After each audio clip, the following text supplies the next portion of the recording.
स्थापकाय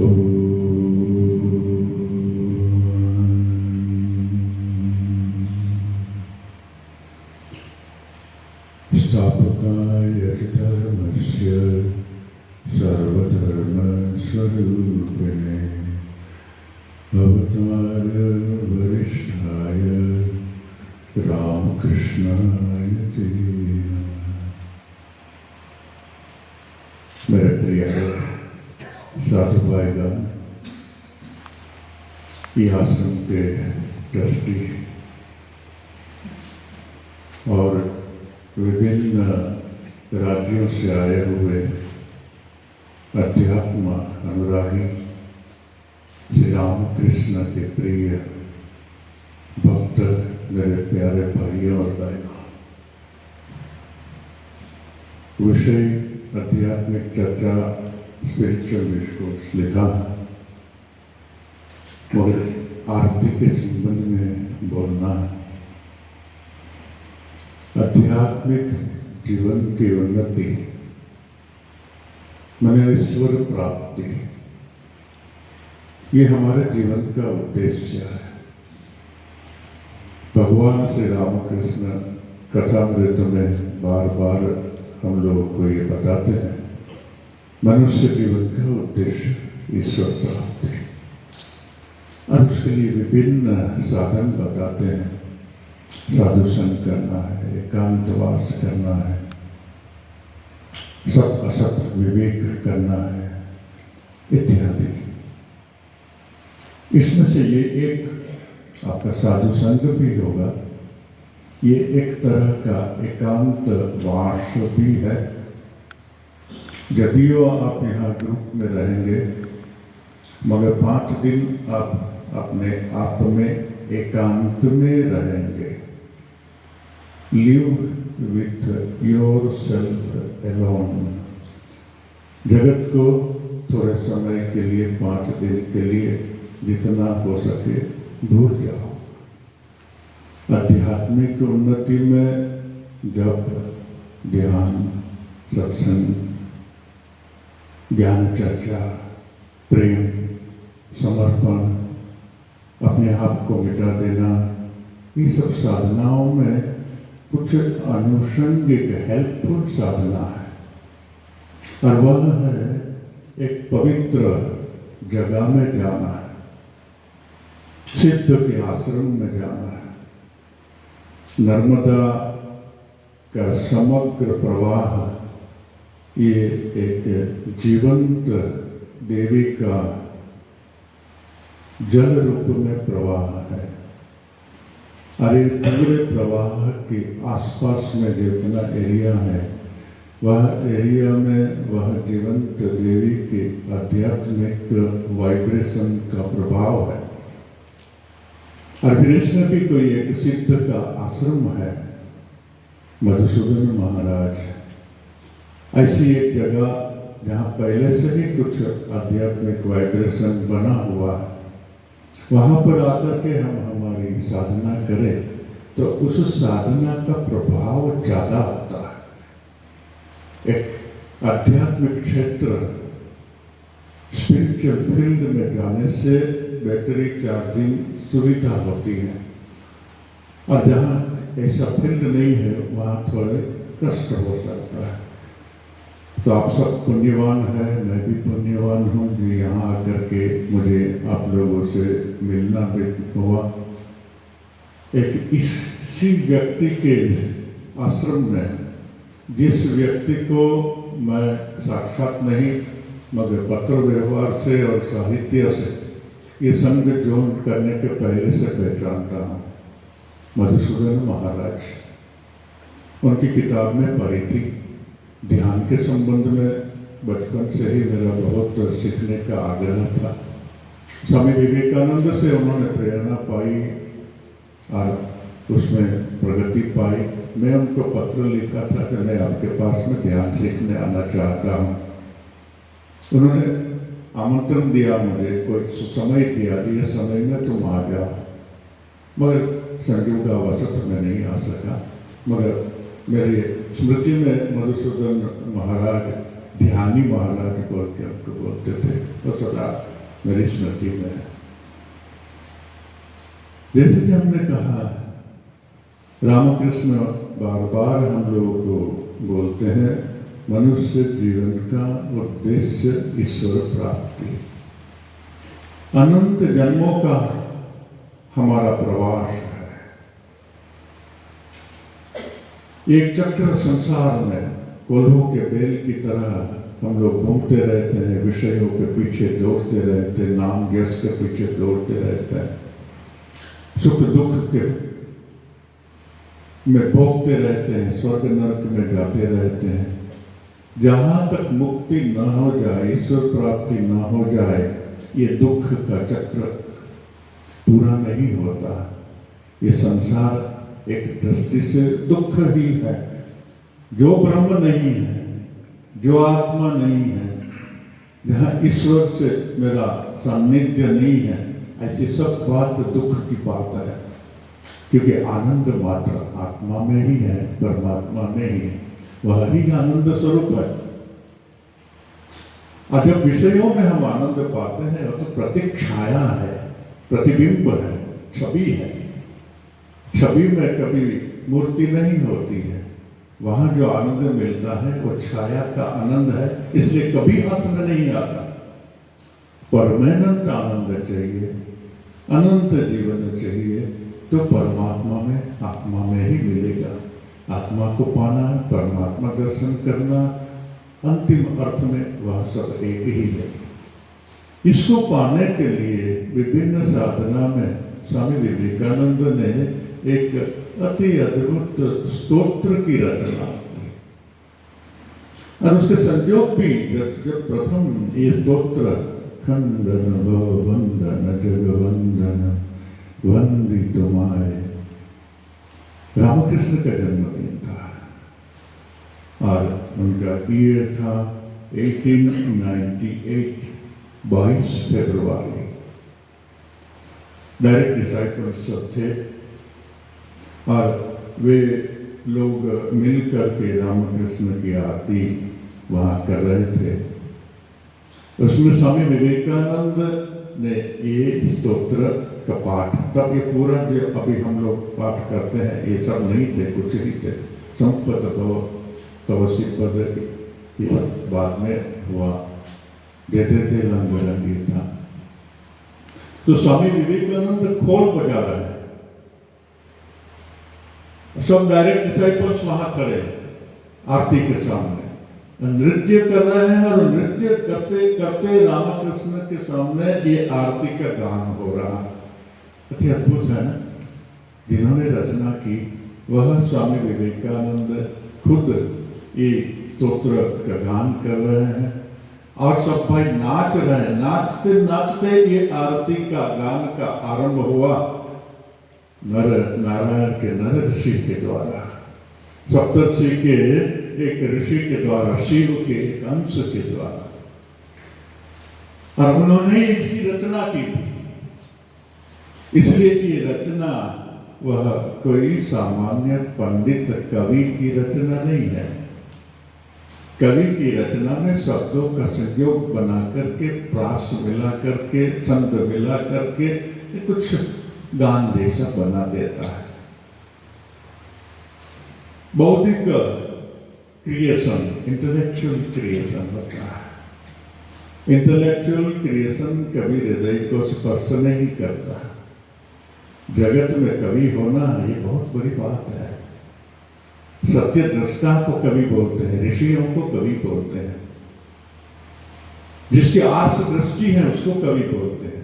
विवेकानंद ये आर्ष दृष्टि वाले कवि थे और उन्होंने जो खंडन भव बंधन लिखा, शब्द का मिलन तो सब बुद्धि से ही होता है, भाषा से ही शब्द आते हैं। मगर विवेकानंद के पास में जो भाव आए, वह भाव तो जो विवेकानंद बोलते हैं, I am a voice without form, मैं अशरीरी वाणी हूं। जितने भी प्रवचन स्वामी विवेकानंद दिए हैं वे उनमें उतर आए हैं।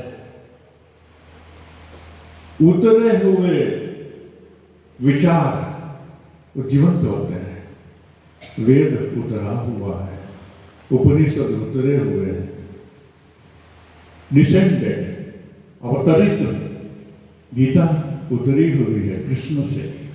रामकृष्ण कथामृत अवतार वरिष्ठाय से उतरे हुए शब्द है, वो लीला है।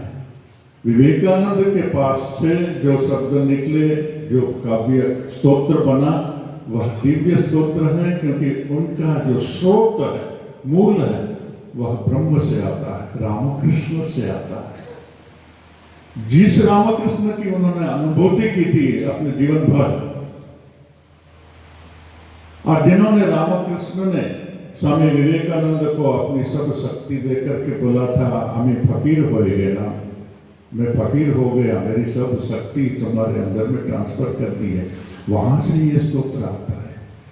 ये अद्भुत आरती है। ऐसी इस ढंग की एक शास्त्रीय आरती चौताल में बांधी हुई, ये मुझे तो मालूम नहीं है और कहीं ऐसी आरती होती है। यूजुअली हम जो आरती सुनते हैं, प्राय एक ही ढंग की जय जगदीश हरे, जय जगदीश हरे, इस तरह की आरतियां विभिन्न देव देवियों की होती है। मगर यह आरती की एक विशेषता है, एक कलात्मक शास्त्रीय ढंग से बनी हुई और विभिन्न ताल ढंग ये सबसे मिलाया हुआ मैं पढ़ता था। उसमें क्या क्या है, इनमें छंद है, इनमें साहित्य है, उसमें श्रुति है, उसमें लय है, उसमें तान है, ये सबसे मिलकर के एक खंडन भवबंधन का काव्य स्वामी विवेकानंद ने लिखा। रामकृष्ण जिस रूप से नरेंद्र के हृदय में शब्द रूप में मूर्तिमंत हो सकते हैं, वह उनके हृदय में मूर्तिमंत हुआ रामकृष्ण का शब्द रूप ये आरती में हमको मिलता है।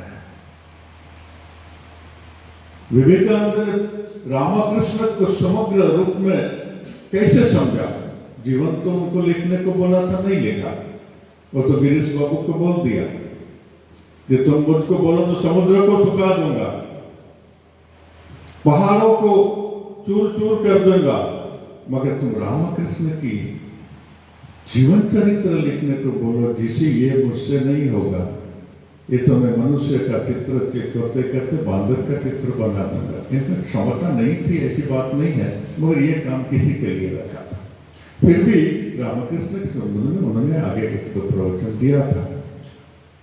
ये आरती में रामकृष्ण को विवेकानंद ने किस ढंग से समझा, वे हमको मिलते हैं। तो समग्र रामकृष्ण का एक शब्द में विवेकानंद हम लोगों के सामने क्या पिक्चर रखते हैं? ये स्तोत्र में प्रथम ही शब्द खंडन भव बंधन,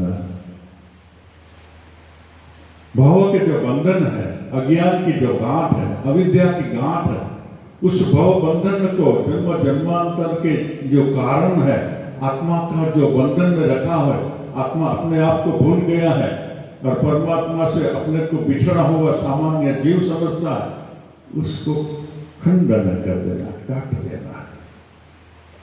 साधना करा करके नहीं, साधना तो करनी है हमको। ये तो ईश्वर अवतार वरिष्ठ है, खंडन भव बंधन। ये तो साधक के भव का बंधन अपने संकल्प मात्र से कर दे सकते हैं, क्योंकि अवतार वरिष्ठ है। स्पर्श मात्र से कर दे सकते हैं, उनका आशीर्वाद से हो सकता है। तुम्हारा चैतन्य हो, कल्पतरु दिन में आध्यात्मिक शक्तियां जागृत कर दी। और ये याद रखना है, जैसी हमारी योग्यता होगी उस ढंग से हमको ऊपर में उठाएंगी वो दिव्य पावर रामकृष्ण। आप बोलेंगे जब हमको सीधा आत्मज्ञान कर दो, ईश्वर दर्शन करना, तो नहीं होगा, क्योंकि ईश्वर दर्शन करना वो आमूल आपका प्राणिक मानसिक विज्ञान कोर्स सबको कोषों का आमूल परिवर्तन हो जाता है। अगर साधक बहुत नीचे की अवस्था में है, और उनको वेरी हाई वोल्टेज ब्रह्म ज्ञान का ज्ञान दिया जाए, ही विल बी सेटल्ड, टूट जाएगा, पागल हो जाएगा, जिंदा नहीं रह सकेगा। जिंदा रहने की शक्ति को अपने अंदर में धारण करने के लिए भी साधना की जरूरत है। ये साधना आप कर रहे हैं, जब यज्ञ में आए जप करेंगे, जप करके आप उस कृपा को, बिना कृपा ईश्वर दर्शन नहीं होते। माँ को किसी ने पूछा था, निश्रेष आनंद महाराज ने, विश्वाश्रय आनंद महाराज ने पूछा था कि माँ कत जप कर ले, कत तप कर ले, ध्यान कर ले, ईश्वर प्राप्ति हो, कितना जप ध्यान इत्यादि करने से ईश्वर प्राप्ति होगी? अरे ईश्वर क्या कोई वस्तु है जो तुम अपने जप तप से खरीद लेगा? ईश्वर को इतना भी तुम जप तप करो उससे खरीदा नहीं जा सकता। वो तो कृपा से ही दर्शन देते हैं, मगर उस कृपा पाने के लिए जप तप जरूरत है। जहां तक जप तप करके अपने आप को उस योग्य नहीं बना दिया, वहां तक उसकी कृपा नहीं आएगी। और उस योग्य बना देना माने क्या? उस कृपा के लिए अपना अहंकार छोड़ना, अपनी आसक्ति छोड़नी, अपनी माया छोड़नी और अपने को खुला कर देना। ईश्वर की कृपा सब समय बरस रही है, उल्टा खड़ा है तो उसमें बरसात का पानी नहीं जाता है। अहंकार आसक्ति माया से जिसका मन भरा हुआ है वो उल्टा खड़ा, उसको अंदर में ईश्वर की कृपा नहीं जाती। साधना के द्वारा, जप के द्वारा, ध्यान के द्वारा, सत्संगत के द्वारा, ईश्वर की शरणागति के द्वारा, प्रेम के द्वारा, ज्ञान विचार के द्वारा घड़ा सुलटा हो जाता है, मुख खुल जाता है, तब योग्यता प्राप्त हो जाती है और ईश्वर की कृपा अपने आप में अंदर में उतरने लगती है और आपको लगेगा कि आपका घड़ा भर रहा है, आध्यात्मिक उन्नति हो रही है, मन में शांति आ रही है, ईश्वर के प्रति प्रेम जग रहा है, मेरा विषयों के प्रति आकर्षण कम होने लगा है, मेरा अहंकार धीरे धीरे लय होने लगा है। यही आध्यात्मिक उन्नति है। ऐसा कौन कर सकता है? खंडन भव बंधन, रामकृष्ण वह कृपा है, वह शक्ति है आपके भव को, बंधन को, आपके घड़े को भर देने के लिए, उस अमृत तत्व से, उस परम प्रेम से, उस ज्ञान से भर देने के लिए सदा तैयार है। आप एक कदम चलेंगे तो 10 कदम आ जाएंगे आपका घड़ा भरने के लिए। बस चलना आरंभ करो, चलते रहो, चलते रहो, चलते रहो, निराश नहीं होना। तो खंडन भव बंधन जगवंदन, दूसरा शब्द स्वामी विवेकानंद क्या बोलते हैं? ये जिस व्यक्ति की आरती हम करने जा रहे हैं, ये तो भव के बंधन खंडन करने वाले, कोई सामान्य महात्मा नहीं है, कोई सामान्य सिद्ध नहीं है, ये तो अवतार वरिष्ठ है। भव का बंधन खंडन करने के लिए ही ईश्वर नीचे चले आते हैं, तो ही धर्म स्थापना है, जगवंदन है। ये सांप्रदायिक वंदन नहीं है, ये बहुत महत्वपूर्ण शब्द है जगवंदन। हम लोग के यहाँ जगत गुरु शब्द चलता है, शंकराचार्य जगत गुरु है, रामानुजाचार्य इत्यादि सब के लिए कोई संप्रदाय का नहीं होने पर भी असांप्रदायिक जगत गुरु भी वाराणसी के पंडित लोग दिया है, वाराणसी वृंदावन के कोई संत को, मगर वो अपनी अपनी एक एक विचारधारा के लिए जगत गुरु है। आप जीसस को भी जगत गुरु बोल सकते हैं, मोहम्मद को भी जगत गुरु बोल सकते, बोलने पर भी शंकराचार्य जगत गुरु किसके लिए? सनातनी वे अद्वैतवादियों के लिए जगत गुरु है। क्रिश्चियन उनको जगत गुरु कभी नहीं मानेंगे। ऐसे ही रामानुज, ऐसे ही माधवाचार्य, निम्बार्काचार्य या कोई भी हो, जीसस भी जगत गुरु नहीं है, क्योंकि मुस्लिम उनको नहीं मानेंगे, हिंदू उनको नहीं मानेंगे, कोई जगत वंद्य नहीं है। जितने भी जगत के अंदर में अवतार, महापुरुष और धर्म स्थापक और संप्रदाय स्थापक हम लोग देखते हैं, संप्रदाय वंदन करने वाले संप्रदाय के गुरु है, जिसको संप्रदाय ने सम्मान से जगत गुरु शब्द दिया। क्योंकि ये जितने भी है, किसी ने भी सब धर्मों की साधना करके सत्य के पास में पहुंचा नहीं है। एक एक साधना की, उसमें मास्टरी की, वो जो साधना दिखा रहे हैं, जो पथ दिखा रहे हैं 100% सत्य है, मगर एकांगी है। मनुष्य इतिहास में ये एक सा अवतरण हुआ, व्यक्ति नहीं बनूंगा मैं, एक ऐसा ही दिव्यता का अवतरण हुआ व्यक्ति के आकार में, जहां सब धर्मों की साधना करके सब धर्मों की सत्यता स्थापित की। इसलिए रामकृष्ण हिंदुओं का सब संप्रदाय के लिए वंद्य है, क्योंकि वो सबकी साधना उन्होंने की है, वो सबकी साधना के रहस्य जानते हैं वे। उन्होंने क्रिश्चियन धर्म की साधना की, क्रिश्चियन के लिए भी वंद्य है, और क्रिश्चियन हमारे यहाँ सन्यासी भी बनते हैं, मंत्र दीक्षा भी लेते हैं। मुस्लिम के भी वंद्य है, क्योंकि मुस्लिम धर्म की साधना की थी, और हमारे संघ में मुस्लिम सन्यासी भी है, मुस्लिम लोग ने मंत्र दीक्षा लिए हैं, ऐसे भी काफी मुस्लिम है। इस जगत में जितने भी अवतार महापुरुष है, इसमें जगवंद्य बोलने के लिए अगर कोई हो तो वह रामकृष्ण ही है। विवेकानंद के मन में सीधा दूसरा शब्द आया, जगवंद्य। सर्वधर्म समन्वयी का जो रामकृष्ण का आदर्श है, ये जगवंद्य में आ जाता।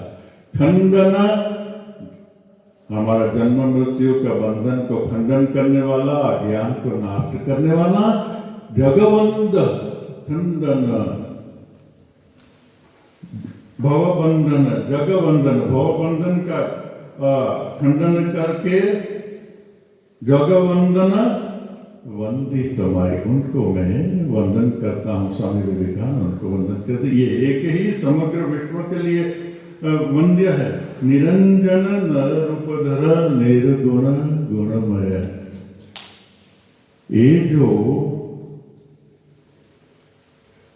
डिवाइन व्यक्तित्व मनुष्य की आकृति में हमारे सामने प्रकट हुआ, तो बोलते हैं पंचभूते फंदे पोले ब्रह्म पोड़े कांदे।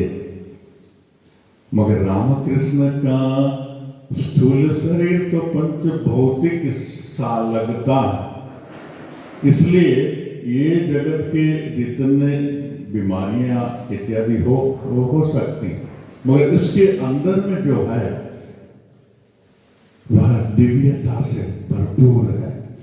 कोई भी अंजन, अंजन का मतलब होता है निरंजन, कोई भी दोष, अंजन माने काजल, कोई भी अंजन रामकृष्ण के अंदर में कोई भी दोष रामकृष्ण के अंदर में देखने को नहीं मिलते। प्रत्येक गुण की पराकाष्ठा, प्रत्येक भाव की पराकाष्ठा, सत्य की पराकाष्ठा, वैराग्य की पराकाष्ठा, प्रेम की पराकाष्ठा, ज्ञान की पराकाष्ठा, ये प्रत्येक भाव की पराकाष्ठा अगर देखनी है तो रामकृष्ण के अंदर में देखने को मिलता है। ऐसा भाव का प्रत्येक भाव में पराकाष्ठा और किसी के जीवन में नहीं है। प्रेम की पराकाष्ठा हम लोग राधा के अंदर में देखते हैं, चैतन्य महाप्रभु में देखते हैं, कुछ मीरा में देखते हैं, मगर उसके साथ में ज्ञान की पराकाष्ठा है, उसके साथ में योग की पराकाष्ठा है, उसके बाद में सब साधनों की पराकाष्ठा, ये और किसी में भी नहीं है। किसी तरह का अंजन, किसी तरह का दोष रामकृष्ण के अंदर में हम लोगों को देखने को नहीं मिलता है। निरंजन नर रूपधर निर्गुण गुण माया, ऐसा जो दिव्य रूप है वो नर का रूप माने नर की आकृति में हमारे सामने आए हैं। नर रूपधर निर्गुण गुणमय, ये क्या विचित्र बात है। एक बार बोलते हैं निर्गुण, सत्व रजस तम, ये 3 गुण है, तो निर्गुण है, ब्रह्म निर्गुण है, वो तो हम लोग शास्त्र में पढ़ते हैं। तो ब्रह्म निर्गुण है, वह हमारा गुणमय होकर के कैसे आए? ये रामकृष्ण की अवतार की एक विशेषता। रामकृष्ण बार बार बोलते हैं, जो ब्रह्म वही शक्ति, तुमरा जाके ब्रह्म बोलो, हमें ओके काली बोली। ब्रह्म और शक्ति वो दोनों भिन्न नहीं है। नाम रूप के साथ में ब्रह्म, वह शक्ति के साथ में ब्रह्म है। नाम रूप रहित ब्रह्म, वह निर्गुण ब्रह्म है। तो रामकृष्ण हमारे सामने जो आता है वही ब्रह्म, वो सगुण होकर के, मैंने सगुण सा होकर के हमारे सामने आता है। सगुण सा शंकराचार्य ने इनके लिए एक बहुत ही अच्छा श्लोक लिखा था, जिसमें बोलते थे ये ब्रह्म जो आते हैं शरीर धारण करते हैं तो ईव मनुष्य के जैसे शरीर धारण करके आए, वास्तव में मनुष्य नहीं है। तो रामकृष्ण वह उस पर ब्रह्म का नाम है जो अपने स्वरूप से निर्गुण है मगर सगुण सा होकर के हमारे सामने प्रकट होते हैं। अभी इस सगुण के लिए हम लोग बहुत ढंग की व्याख्या कर सकते हैं। तो आज के ये सेशन के लिए इतना ही प्रथम श्लोक का खंडन भवबंधन जगवंदन वंदे कुमार निरंजन नरूपधर निर्गुण गुणमय। आज के लिए ये सेशन के लिए इतना है।